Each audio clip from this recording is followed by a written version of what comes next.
One of WrestleMania's greatest collisions comes to its scintillating conclusion with Razor Ramon just managing to outlast Shawn Michaels, claiming possession of the Intercontinental Championship at WrestleMania 10. The latter match would open the door for future classics, like the TLC and Money in the Bank matches as well, forever sealing its place in WrestleMania lore. Our next match is another legendary moment that will live forever, as we head to WrestleMania 13.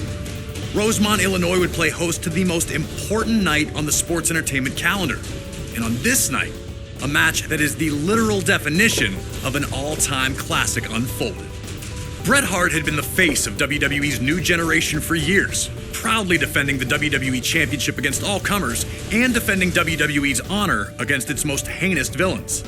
After losing the WWE Championship to Shawn Michaels in WrestleMania 12's Iron Man match, the Hitman took some time off to consider his future options.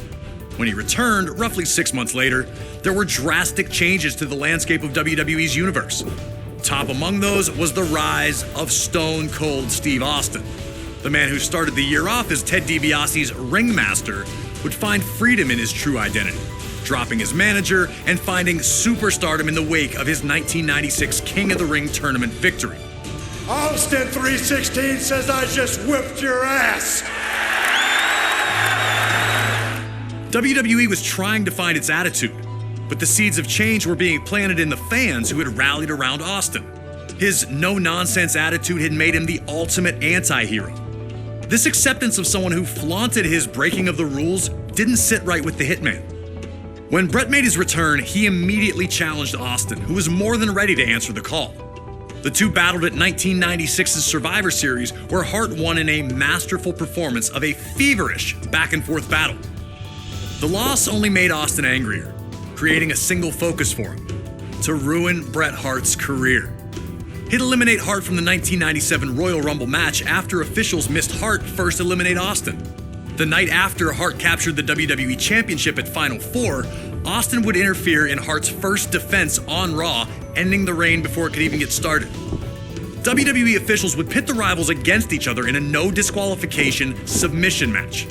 The loser would be forced to admit they were defeated by the better combatant. To make sure that order would be maintained, a special referee was assigned: the world's most dangerous man and former MMA champion, Ken Shamrock. And while Hart had the edge in submission wrestling, Austin was no slouch in that department. And he also had one other thing going for him: his promise to the world that he would never in a million years give up. Once the match started, these two unleashed months of hatred on one another. We were lucky enough to talk to the Rattlesnake himself, Stone Cold Steve Austin, to get his thoughts on this classic encounter. A lot of people think that the WrestleMania 13 match between myself and Bret the Hitman Hart is one of the best of all time. Certainly one of the best in all of WrestleMania. To me, it's a very special match because everything happened so magically, and specifically WrestleMania 13 cemented the legacy of who and what Stone Cold Steve Austin was. From start to finish, we started it off, we brawled out, we came back into the ring, we brought various factors from around the ring into the ring to use against each other. Some of the stuff backfired on me. It was full of chills, thrills, and spills. I gotta call a spade a spade. I mean, it is my favorite all-time match, and I've been to some classics. Always an honor to get to pick the brain of one of WWE's top-level legends. Thank you again to Stone Cold for talking with us about WrestleMania 13. Now it's on you to try and find a way to take out WWE's toughest SOB. Remember, there are no disqualifications, so use whatever you can, and maybe you'll find a way to get him to surrender. I just wouldn't recommend messing with the referee. Shamrock's ankle lock is nasty.